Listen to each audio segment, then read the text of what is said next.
Installez-vous bien confortablement. Observez d'abord votre respiration de manière à bien vous concentrer.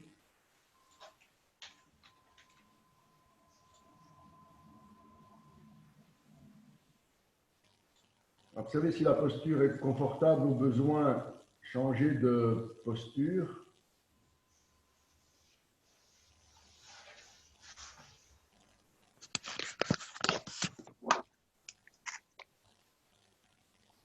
Et puis préparez-vous à voyager vers le côté subtil de vous-même, le côté source de vous-même. Et nous allons passer en revue les premiers éléments, les 5 éléments qui sont constitutifs du corps physique. Observez si vous pouvez méditer maintenant sur la terre. Alors la terre, c'est la source, cet élément qui va donner naissance au squelette, aux muscles, aux articulations.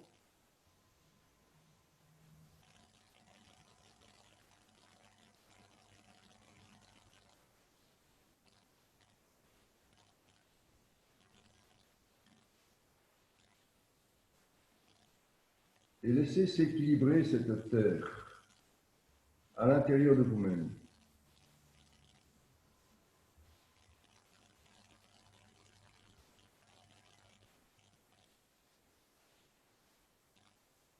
Oubliez les formes que va prendre la terre, mais essayez de bien penser à cette source.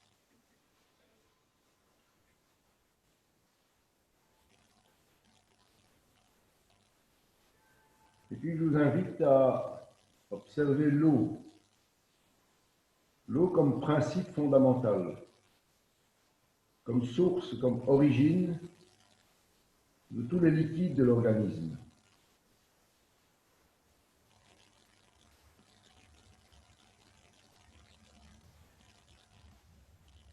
Peut-être que nous pouvons aussi observer le chakra de l'eau, le deuxième chakra au niveau du sacrum. Et juste laisser s'équilibrer.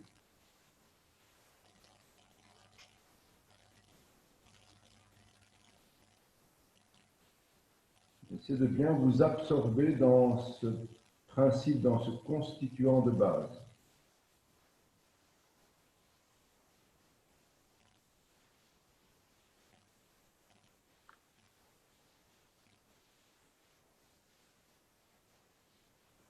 Et puis revenir vers la source du feu. Nous avons du feu en nous. Et le feu va se manifester de différentes formes. Mais est-ce que je peux, par ma méditation, par ma concentration, revenir vers la source du feu? L'honorer.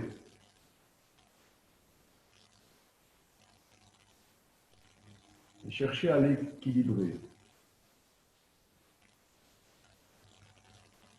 De manière à ce que ce feu se répartisse harmonieusement.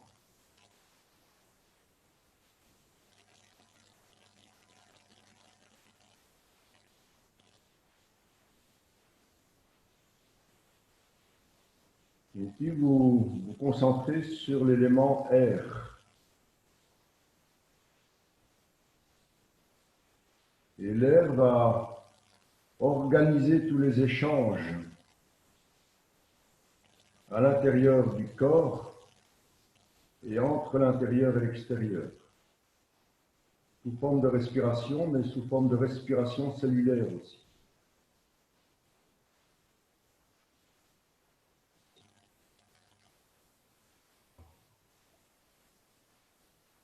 Rentrez dans cet élément.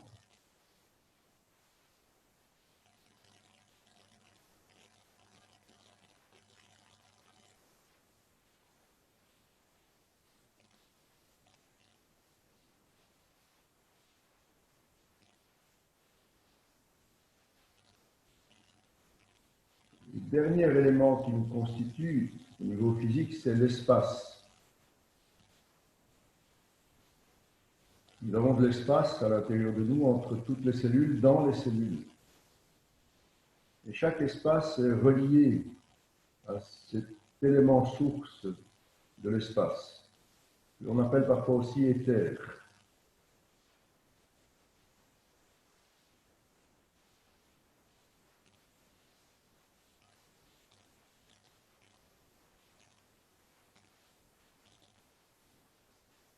Et parfois, il me manque d'espace dans mon corps. L'articulation frotte ou je suis un petit peu serré. Je peux travailler effectivement de manière extérieure, mais je peux aller à l'intérieur, me relier à cet élément source de l'espace et l'équilibrer de manière à ce que les différentes manifestations puissent également s'équilibrer.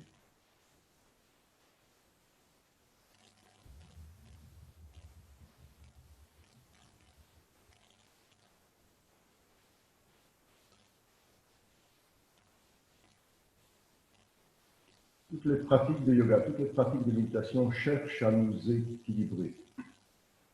Après ces 5 éléments, nous avions les 5 facultés d'action. Nous avons 5 facultés d'action de manière inhérente. Chacun a la source de ces facultés d'action. On ne va pas nécessairement méditer sur toutes ces facultés, je vais juste les citer. C'est d'abord la locomotion, cette faculté. Tout le monde a cette faculté de locomotion qui s'exerce principalement par les jambes, mais qui peut s'exercer par autre chose. Et puis il y a la faculté de préhension.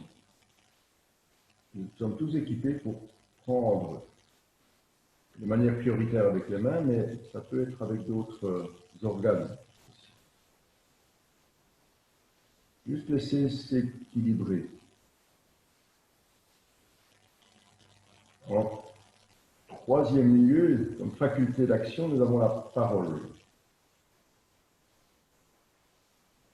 Est-ce que je peux rejoindre la source de la parole pour pouvoir équilibrer ce que je vais raconter, ce que je vais exprimer, la manière avec laquelle je vais agir avec la parole. La quatrième faculté d'action est la reproduction, qui se manifeste par la sexualité. Puisque je peux équilibrer à partir de la source cette faculté de reproduction.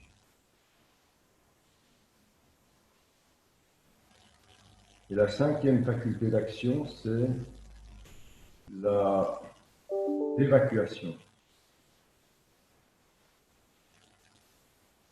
Je les passe juste en revue. Ce sont ces 5 facultés qui sont inhérentes à l'être humain, qui vont se manifester sous différentes formes. L'idée de la méditation, c'est de pouvoir équilibrer pour chaque fois remonter d'un étage. Comme je le disais la fois passée, ne pas hypertrophier, ne pas hypotrophier, juste l'équilibre. Et puis, après, nous avons les 5 facultés de perception.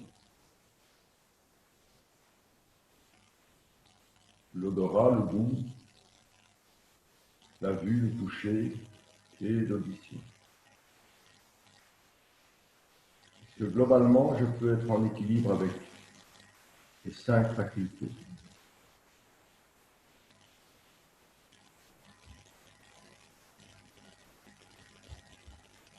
Et puis nous sommes arrivés à ce que j'appelle les capacités.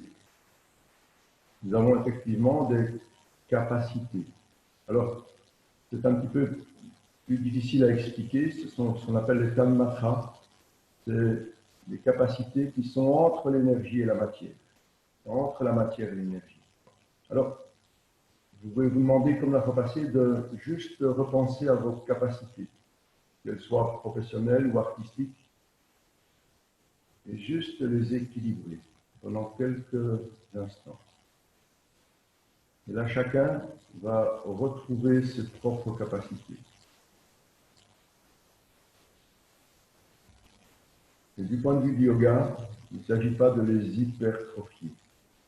Il ne ne s'agit pas de les hypotrophier, de les augmenter ou de les réduire, mais juste de les équilibrer. Et j'ai un certain talent, une certaine capacité. Est-ce que je peux avoir de l'équilibre là-dedans, sans que cela prenne le dessus sur autre chose? Notre voyage continue.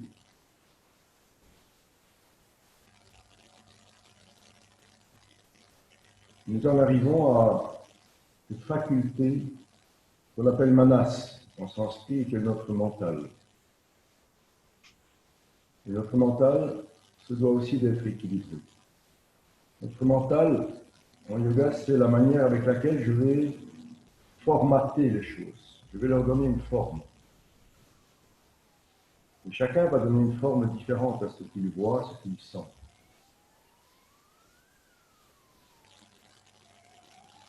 Est-ce que je peux développer un équilibre mental?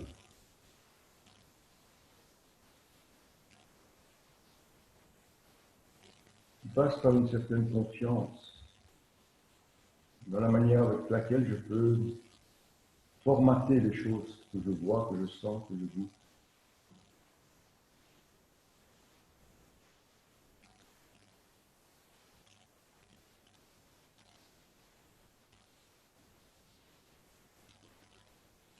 Et puis la faculté suivante, c'est ahamkara, l'ego, le principe d'individuation, d'individualisation.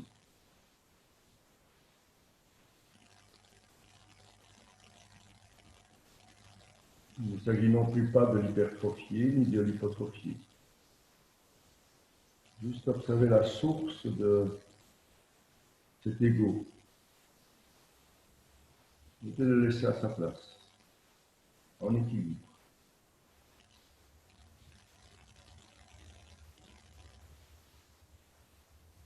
J'ai juste confiance en moi, ni trop ni trop peu.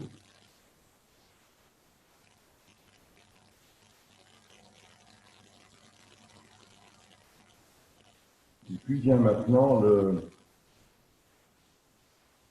l'intelligence intuitive. Et nous sommes tous équipés de la source de cette intelligence intuitive.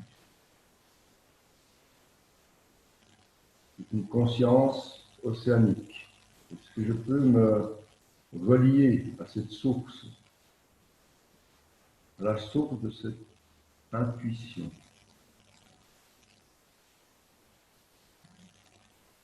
Et au-delà du mental, au-delà de l'ego, me relie directement au monde intérieur et au monde extérieur, sans intermédiaire. Nous sommes équipés pour cela.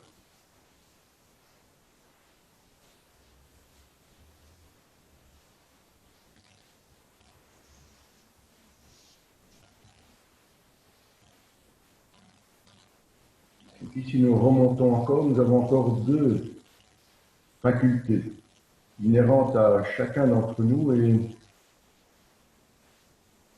qui sont les deux premières facultés. Et cette première faculté, la deuxième faculté, c'est on appelle prakriti, c'est la totalité de la nature. Nous avons en nous-mêmes la totalité de la nature. Ce que ça veut dire? Ça veut dire que nous avons une pure potentialité. Nous avons un équilibre des forces, les trois forces constituantes de la nature, les trois gunas.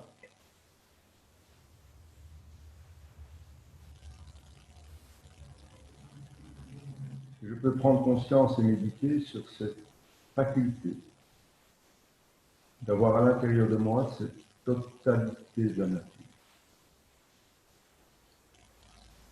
Et juste en faire l'expérience.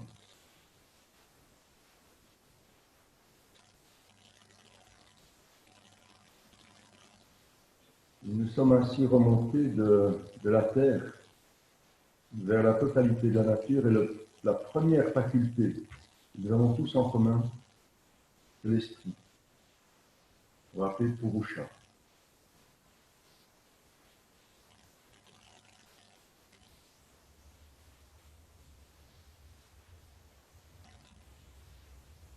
que je peux rejoindre dans ma méditation, après avoir équilibré toutes les autres facultés. Je peux rejoindre cette faculté de pur esprit.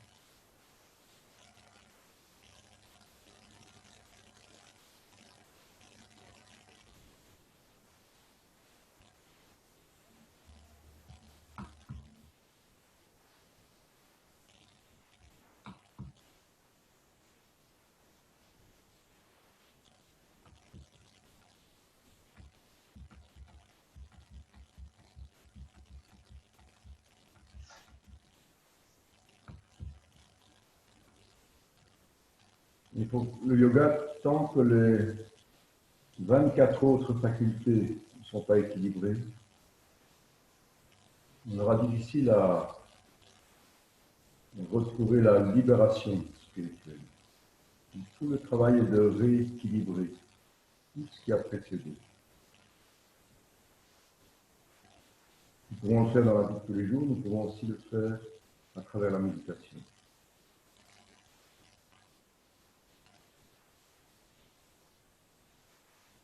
C'est ce que nous allons voir dans la deuxième partie de la méditation.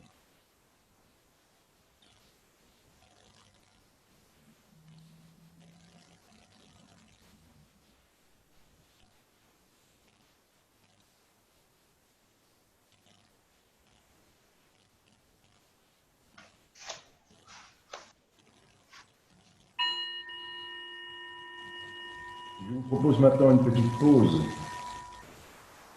Je vous invite à bouger un petit peu, à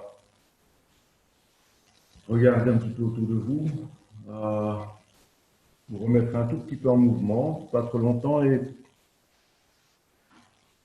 pendant cette pause, je vous raconte juste une petite anecdote, une petite histoire, pour nous distraire un petit peu.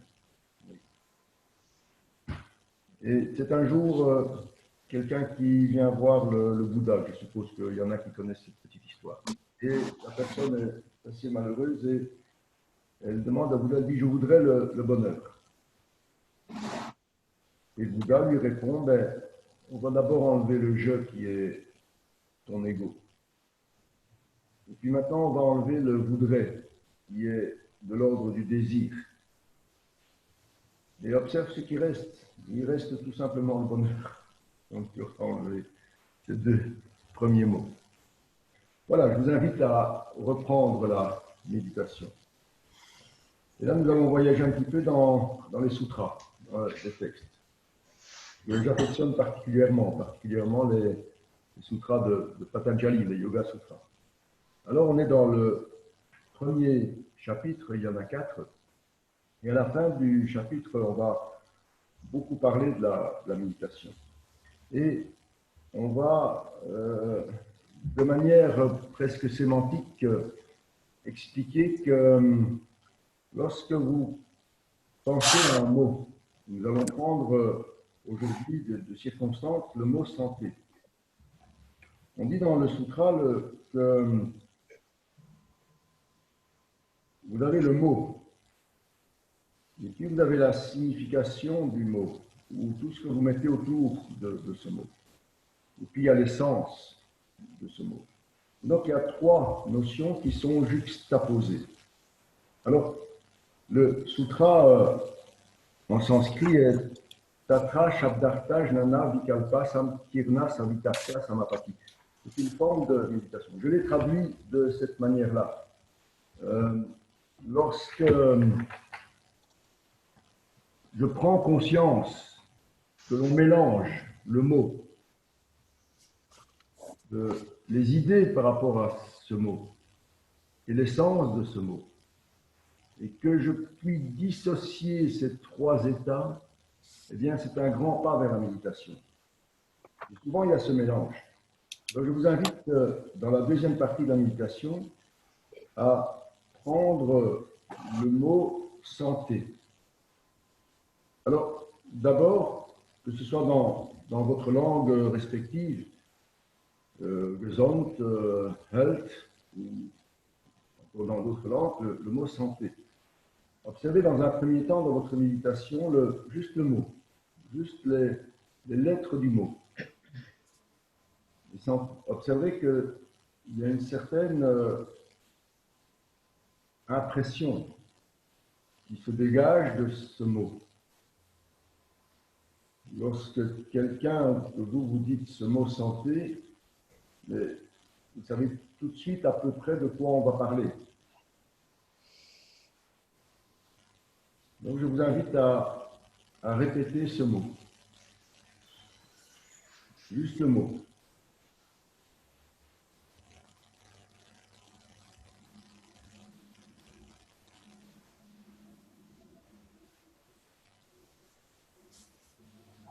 Et puis maintenant, observez à partir de ce mot toutes les implications, tout ce que vous pensez, tout ce que vous savez, tout ce que vous avez appris par rapport à la santé, tout ce que vous pensez qu'il y a lieu de faire pour entretenir la santé. Manger sainement, faire un petit peu d'exercice, du yoga, aller vous promener, prendre certains compléments alimentaires. Observez tout ce que aussi on vous a appris par rapport à la santé depuis que vous êtes enfant.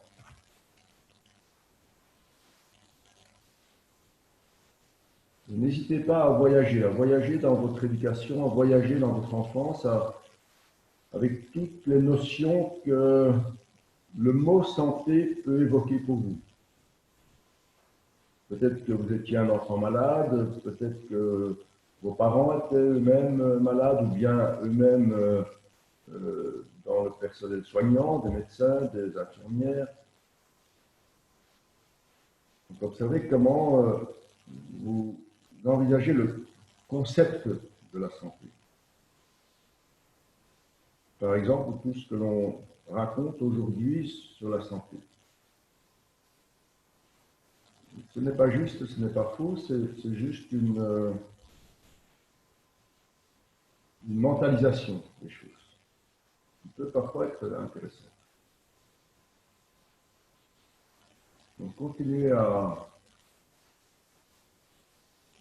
tourner autour de cela.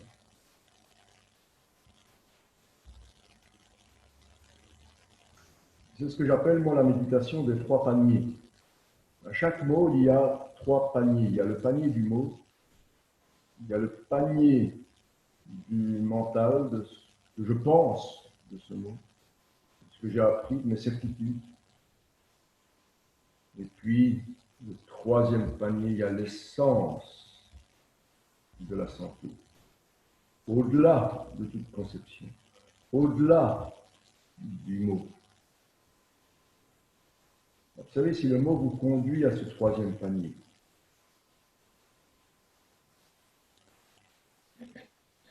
et observez si vous pouvez méditer, toute la pratique de yoga nous cherche à nous conduire vers l'essence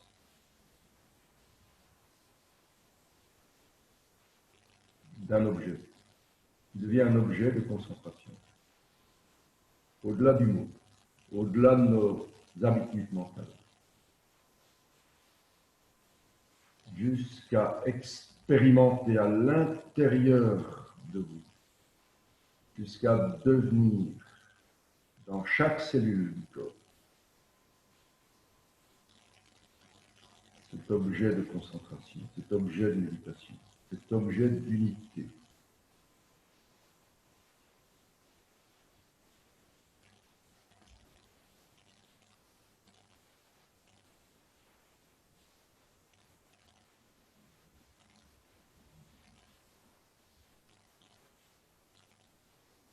Observez alors que le mot n'a plus d'importance, que l'on n'a plus besoin à un certain moment donné de la méditation,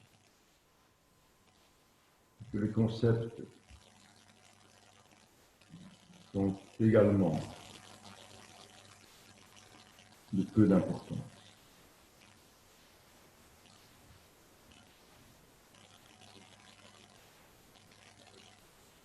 Il y a un terme que j'aime bien en sanskrit et qui est aussi équivalent de la méditation de dhyana, le terme bhavana.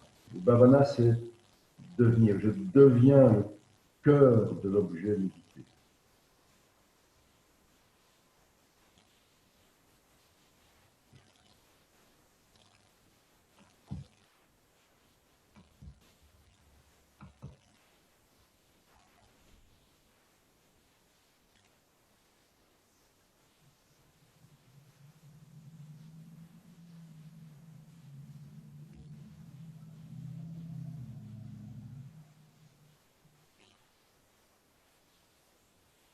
Tatra Shabdartajnana Kalpa Sankirna Savitarka Samapati.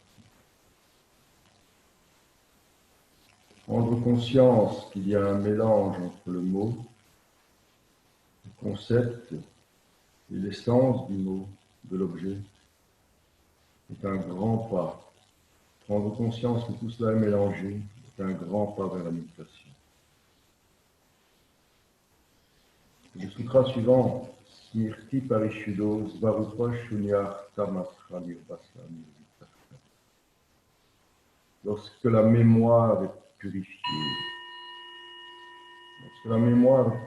alors l'objet brille dans sa propre nature, et seulement dans sa propre nature. Voilà encore une étape de la méditation.